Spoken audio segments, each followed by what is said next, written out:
Here's a short clip by CBS News about Trump wanting to, again, restart the economy, even though the coronavirus is still pretty rampant in the United States. Every state is under a federal disaster declaration due to the coronavirus. At the same time, President Trump wants to get America back to business, but the cost could be high. Nicole Killian is at the White House. The metrics right here. That's my metrics. That's President Trump. I assumed somebody asked him about like stats or something about people returning to work and the consequences that could happen, and all he's saying is, "It's in my head." Like that's supposed to like show anybody the numbers that he gets. And this is one reason.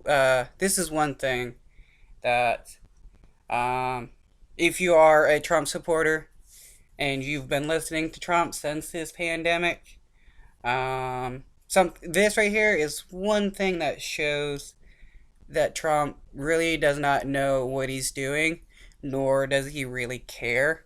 He's trying to prioritize um, big corporations making money over the lives and health of the citizens, of the people he's supposed to be the leader of. Says he plans to listen to all sides when he launches a new task force next week focused on restarting the economy. And I only hope to God that it's the right decision.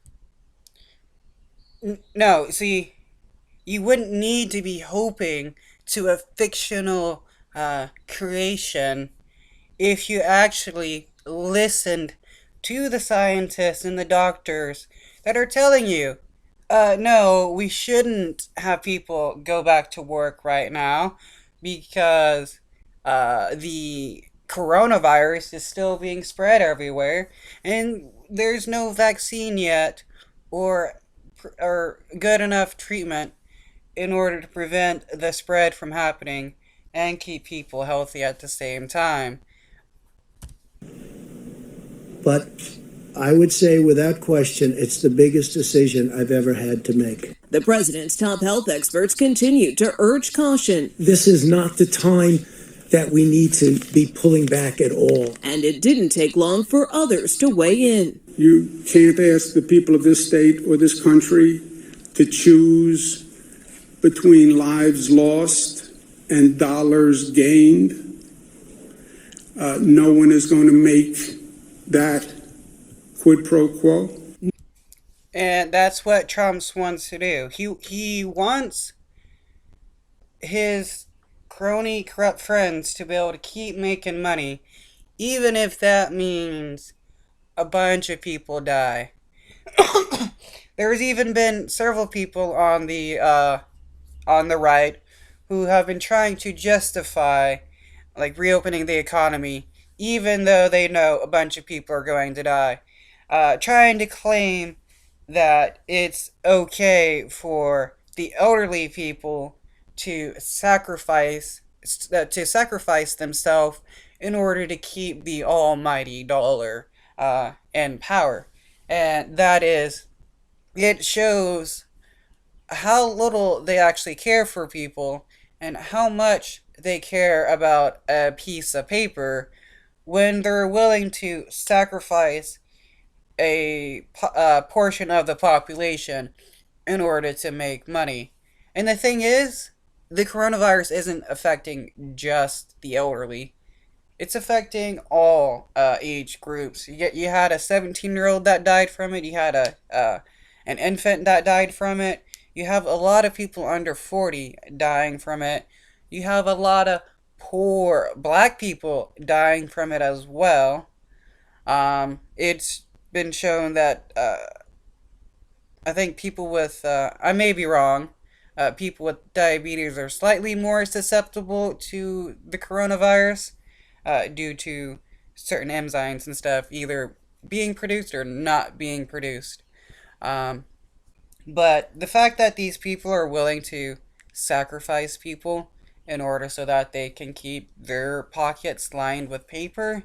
This shows how evil they are. New York Governor Andrew Cuomo and Maryland's Larry. Oh, I can't forget to say, do you notice how many people are saying not to restart the economy compared to one person, mainly Trump, saying to restart the economy? Um, Listen to the doctors. Don't listen to Trump. Listen to actual experts. Hogan issued a joint statement from the National Governors Association. The pair said stay-at-home orders and other public health measures have caused catastrophic damage to state economies and called on Congress for $500 billion in aid. If we allow these city and state budgets to continue to be decimated, that problem is just going to grow worse. Democratically, This is kind of, I guess, maybe it relates. Poor people are always told that they need to have at least 6 months emergency savings. Why don't any of these businesses that are affected by the shutdown, especially the big businesses, why don't they have 6 months savings so that they can use for the emergency instead of scrambling straight to the government in order for some help? Why is it poor people have to pull themselves up by their bootstraps, which is an impossibility, while these businesses are able to go to the government anytime they want and get bailed out? And the fact that a lot of these businesses will be getting a lot more money compared to the poor people that are just getting a one-time stimulus check of $1,200, and it's still unsure when they're going to get it. At least some of them, they're going to have to wait until May in order to get it. But poor people, there is never enough money to help poor people. But when it comes to rich businesses, the government can throw as much money at them as they want to. leaders want more state and local funding in an interim package that would also replenish the Paycheck Protection Program for small businesses. But congressional Republicans argued again Saturday the loan money should stand alone. The Trump administration has also been haggling with the airlines over grant payments to keep workers on the job. They're eligible for $25 billion, but multiple sources confirmed to CBS News that the Treasury Department told them they may have to pay some of that back to taxpayers. No problem with that. Uh, Direct payments to the individual citizen should never be paid back, but anytime businesses receive money from the government, they should at least have to pay a portion of that back, because the money that these businesses are getting is taxpayer money. So it is only fair that they pay it back. If it's something directly to help the citizens, I could see it being wavered, like food banks and stuff like that, places to help with housing and bills and stuff like that. Bit different.